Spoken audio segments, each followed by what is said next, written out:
Good afternoon, everyone. Welcome to a new day, and it's Thursday afternoon, and it's later afternoon, so I didn't get my butt out here in time to really get some stuff done, but I'm going to try to get some stuff done right now.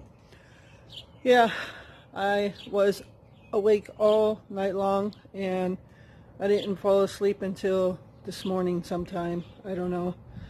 Like I said in the other video, my body is so messed up. My sleep schedule is so messed up. I can't even stand it because I need to get out here early to enjoy outside. So it's 65 degrees, but it's actually a cooler 65. It's not one of those ones where you walk out of the house and, oh, it's beautiful. No, it's, oh, where's my sweater? So, but at least I'm outside. At least it's in the 60s.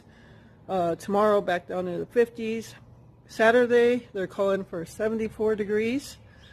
So if it stands true, we'll definitely take it. So yeah, I'm at least going to try to get the tractor started and see if I can at least get one of the grasses cut, front or back. So coming out here in one of these little or bigger bird houses that we have, I hear baby birds in there. They're sparrows, but I hear baby birds in there. And sometime in June is when they start sticking their little beaks out to be fed out of the bird house hole. So I'm going to turn the camera around, show you, and then we'll get started.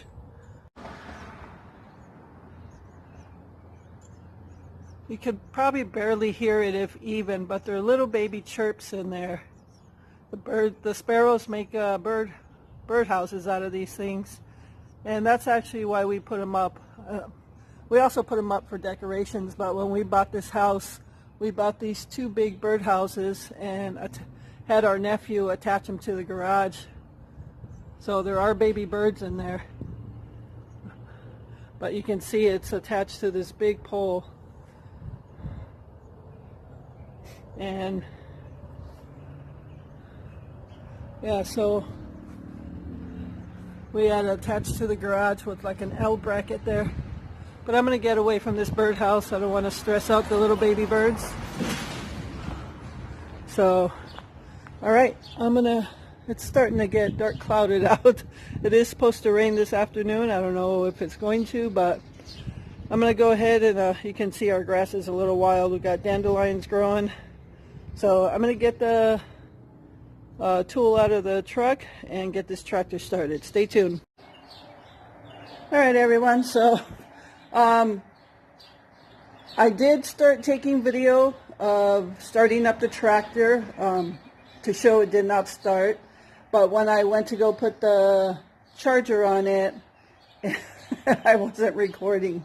So just to show you, and that I didn't want to go back and recreate it just to show you it worked. What I'll do is, because I did this same exact thing a year ago when our tractor didn't start, I did show that it works. So I'll put a link to that video in the description below so you can see it. But I'll still go over the components of and what it does. So yeah, I got the tractor started. I let it run for a while. I checked the oil, and I cleaned a lot of the last year's grass and stuff out from the deck, so that when I engaged the deck, that the belts would turn. So I cleaned a lot of that out. But a little down the road here, I'm going to take it out and really give it a good cleaning because it needs it, as well as an oil change. So yeah, what I did also is in the battery compartment here, this is the positive, and you can see right there that it's a little rusty, or maybe you can't see, it's blurry, and there was a little bit of corrosion on it, where on the negative it's pretty clean. So what I did was I took a old toothbrush out of Glenn's toolbox. He said I could. And I just brushed it down. So yeah, that's what I did. Got it started. And I engaged the deck just to make sure it's working and the belts are moving. So I'm just going to add some gas to it. It did pour. When I said there was thunder, it did start pouring rain. So obviously the grass is wet, so I'm not going to go cut it right now. But at least I'll have the tractor ready to go. So tomorrow all I got to do is come out and get the tractor outside and start cutting grass. So it is ready to go once I put the gas in. All right, so that's what I've been doing with that. And I'll show you what I used to start it.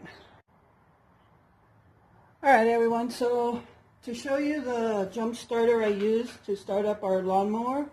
And again, you can use this on a regular vehicle as well. We did use it on a truck that we had several years ago. So like I said, the benefit in having this is you don't need another vehicle to help jumpstart your vehicle. Okay, so this is called TackLife Jump Starter, and it's pretty compact. It's probably about 10, 11 inches long this way. We just keep it in our back seat. So yeah. And I'll show you, it's got a pocket here, and that's where this component fits in. And then you've got this right here where you put in your jumper cables, and there's also a 12-volt connector for your cigarette lighter and a 110 for your house outlet to recharge this. Okay, so I'll go over everything on it. And we purchased this on Amazon. So again, I did this video a year ago, pretty close to the date, and I was not an Amazon affiliate at that time. I am this year. So I'm going to put this, the link to this product in the Amazon products I have listed, okay? And if you ever buy any of the items I have listed on Amazon, buy this. This is probably the most important one. So yeah, we carry it all the time, just in case. So again, this is called TackLife, and the components here, you can see right here, this is your engine start connector right there. That's where your jumper cables that's connected to this gets plugged in right there. And then you have a boost button right there. So when you're ready to start up your vehicle, you just press the boost button. Okay, so you have a power button right here because you have two USB ports that you can charge your phone, your tablet, whatever through USB, and then press the power button. Okay, so there's an on and off right here, and this connector right here, that's a little 12-volt connector. So if you want to charge it through your cigarette lighter, and then you have a little port right here to plug in your 110 charger. Okay, so not only is it a jump starter, but you can use it to charge your devices. So that's pretty good. And it's inexpensive. I'm not sure what the cost was, but it's fairly inexpensive, and honestly, it's worth it to have it to help you start. It's got a compass, it's got a headlight. Yep, and this is the jumper cables. And this all goes in that little pack there. So that's what I used to start the tractor. I have started a full-size truck with it. So luckily we haven't had to need it. Oops, something fell again. Except to start our tractor every year. But once we start it, the tractor runs good all summer. So, all right. So again, I'll put the link to this product in my Amazon products. So if you click on that link, check it out. But like I said, if you buy anything that I have listed, buy this. It could probably save you when you're stuck somewhere. So I'm not saying it'll fix another bad part of your vehicle, but like if you have battery problems, this will give you your jump start. Okay, so I just wanted to show you that. Hey everyone, so yeah, I got the tractor started. I'm just trying to put that jump starter away back in his pack, you know damn well everything comes out a lot quicker and easier than it goes back in. So the hardest part is those jumper cables. Oh, sorry. Shaking the table that you're sitting on. Yeah, we actually really haven't had to charge this, but I have charged it just because I always liked it to be at 100%. After I used it on the tractor, it was like 98%. So yeah. Yeah, let me show you here.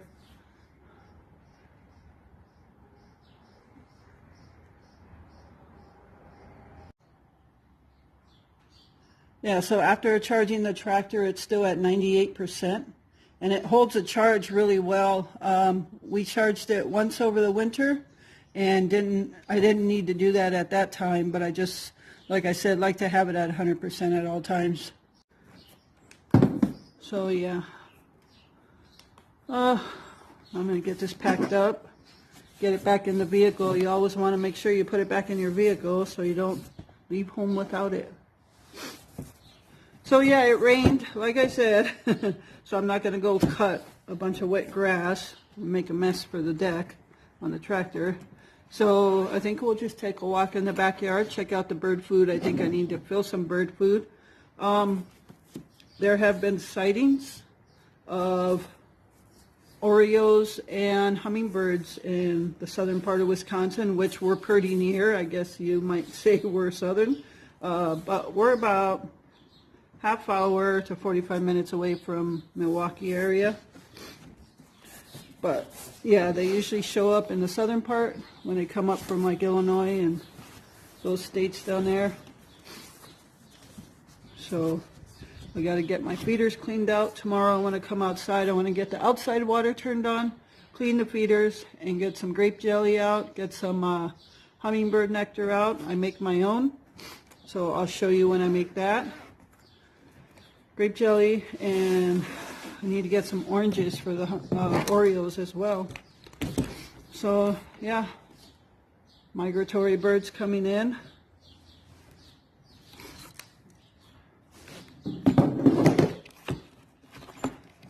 Having a hell of a time here. So this is your 110 charger to charge that on any wall outlet. So you just plug this into the block here. And this is your cigarette lighter. If you want to plug it into your cigarette lighter and then plug that into the block, it'll charge that way as well. Alright, let me get this packed up so I don't bore you with that, and I will be right back.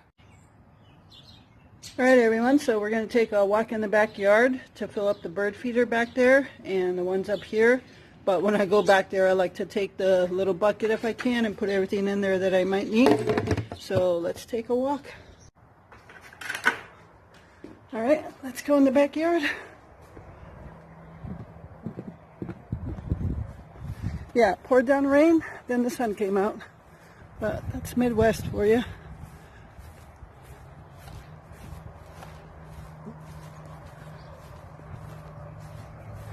Stop off at this feeder first. You can see the feeder stations leaning over.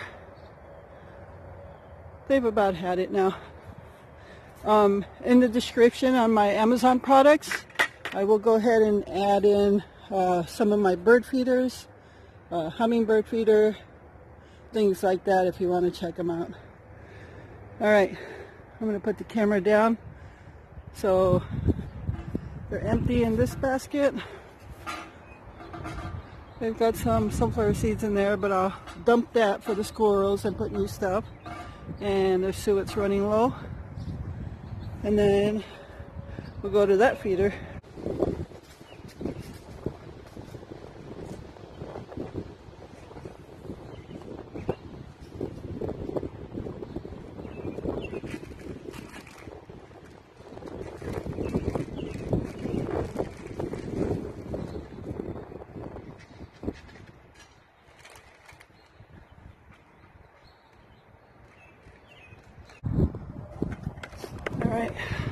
show you what I got in there. Got black oiled sunflower seeds, and those are bird peanuts. And then same thing in there, but I have human shelled peanuts. And I buy the human because sometimes Glenn likes to have them too. And then I just cut up some suet, filled it up there. I think I am gonna try making my own suet sometime with raisins and oats, some of their black oiled sunflower seeds. Black oiled sunflower seeds is one of their favorites. Okay. So this is a log feeder, and they sell suet logs that go in here. But I just buy a regular suet, break it up, and shove it in there. And it's got some suet right there. And this big feeder here, you can see what's their favorite. It's a two-sided feeder, and it's long. You fit a lot of food in there. They'll be good for a while. So on this side, I have black oiled sunflower seed. You can see in the tray there. And on this side, I just have regular wild bird seed. And as you can see, they like the black oiled sunflower seed. So I filled this up like 2 weeks ago, and they haven't touched the wild bird seed yet. As long as they have black oiled sunflower seed, they'll leave the other stuff for the squirrels. So, and that's one of the main reasons I buy the wild bird seed. I just feed that cheap stuff to the squirrels. So, all right, I'm going to cut up some suet and put it in this log here, and then we'll go fill the feeder by the house. Sorry if you can't hear me through the wind, but wind picked up pretty good, so I'm going to see where I can set you down or shut it off.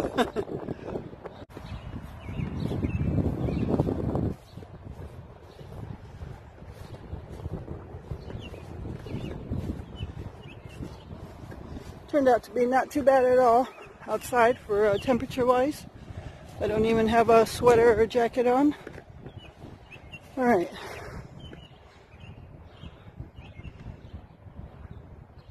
So we'll just put some black oiled sunflower seeds in these. Can you hear the birds?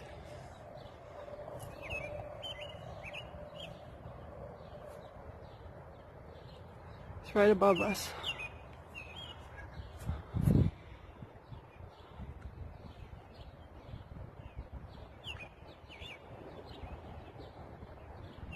Right there. Again, my camera is actually in the garage.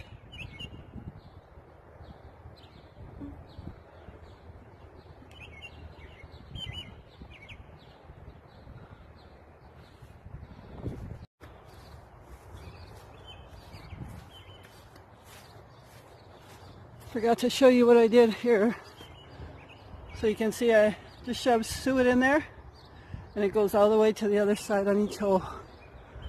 So, and then I still had suet left in that pack, so I just put it in there.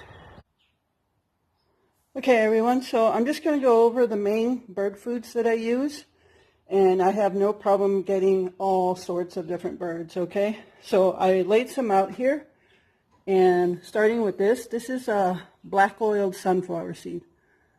And you can see how small the sunflower seeds are, but pretty much all birds love this stuff. So you might find a couple different sunflower seeds. One is bigger, called a striped sunflower seed. The small birds, it's a little hard for them to eat those. But if you get these, yeah, birds just love these. That's black oiled sunflower seeds. And then, like I said, I get these peanuts, blue jays, and some of the bigger birds love those, woodpeckers, mostly like the red-bellied woodpecker that comes around here. And these are just peanuts. And these are bird peanuts. So these are human and these are bird. I got all this stuff at Menards. So, but the birds, So they know the difference in brands, believe me. These are a Menards brand, and they'll eat them, but not as fast as they'll eat like those from KT, which is a big brand name for bird food. These they'll devour, and the sunflower seeds they'll devour. So this is the bag that the peanuts came in. So you can see them right there. And this is the bag for the human peanuts, but I get unsalted. I got this at Menards. It's a 5-pound bag for like $7. And again, the reason I get human is because Glenn likes to have some too sometimes. Not always, but he gets in the mood. And then a couple other things that I buy at Walmart. Suet for the woodpeckers, but other birds love this too. And especially the way I put it in the feeders where I break it up, they just devour that. So this little block of suet, this is berry flavor. They have apple, peanut butter, 92 cents at Walmart. So I love to get these from Walmart. So, and then this thing here is like a cake feeder. And inside it's got peanuts, sunflower seeds, mealworms. They're dried up mealworms, things like that, but it's one hard cake. And there's a certain hanger for that. And I'll show you whenever I hang this, but if you just throw it in a feeder just like that, they'll peck at it. So that's mainly what I use as bird food. And I get plenty of birds. So one thing I used to do is buy a bag of like fruit and nut or nut and berry. That stuff is expensive. So yeah, the birds love it, but it can be expensive. And if you don't have baffles on your feeders, the squirrels will eat out all of your food. Yes, they will. That's why I put baffles on my feeder, and I have a bench out there that I put out for the squirrels. So that's their food, because I want them to eat too. We have a little red squirrel. He's the cutest little thing. This morning when I got up, I was walking to the restroom from the living room, and I looked out the kitchen window, and I could see the little red squirrel just laying in the branch. He was so cute. So, all right, I just wanted to show you the bird food I use. And because I have baffles, it lasts a pretty good long time. So, all right. Okay, one thing I forgot to mention is I put all my bird food in a closed plastic tote. Make sure it has a good lid, because you don't want to leave your bird food out, because you could have a mess of fly larvae, mice can get in it. So all of my food goes in some kind of plastic tote. You saw the blue bucket I had that contains all my black oiled sunflower seed.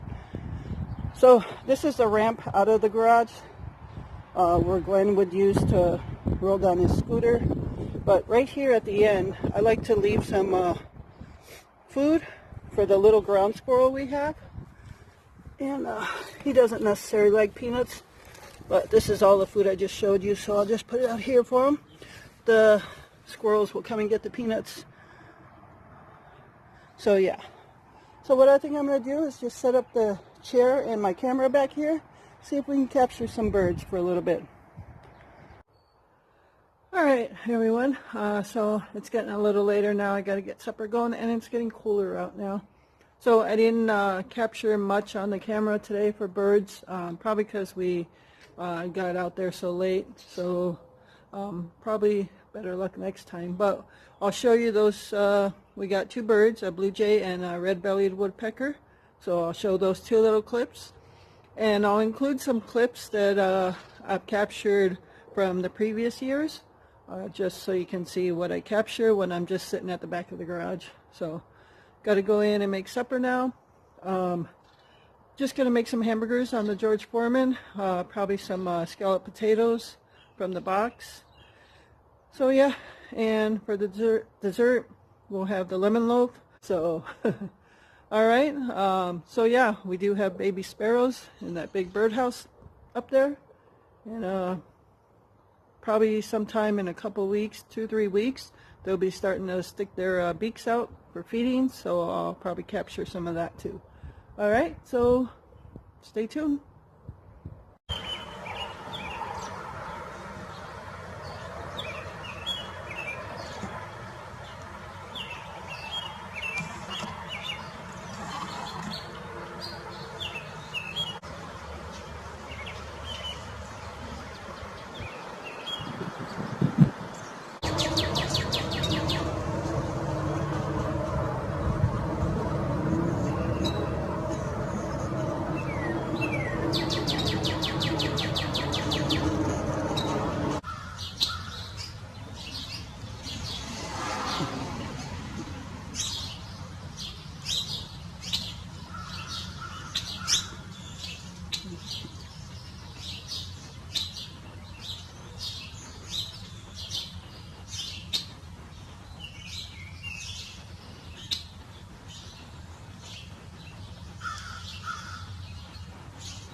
right, folks, this is what's for supper on this Thursday night. Real simple meal. I got a cheeseburger, and I've got Miracle Whip and ketchup on mine. And Glenn's just got ketchup and mustard with a little container of pickles and cheesy au gratins or cheesy scallop, one of those. And these are from the food pantry. The potatoes are. So, all right, that's what's for dinner on this Thursday night. Thank you so much for taking time out of your day to watch this video. I hope you enjoyed this vlog in the backyard. And remember to live life, be good to yourself, and be good to others. Until next time.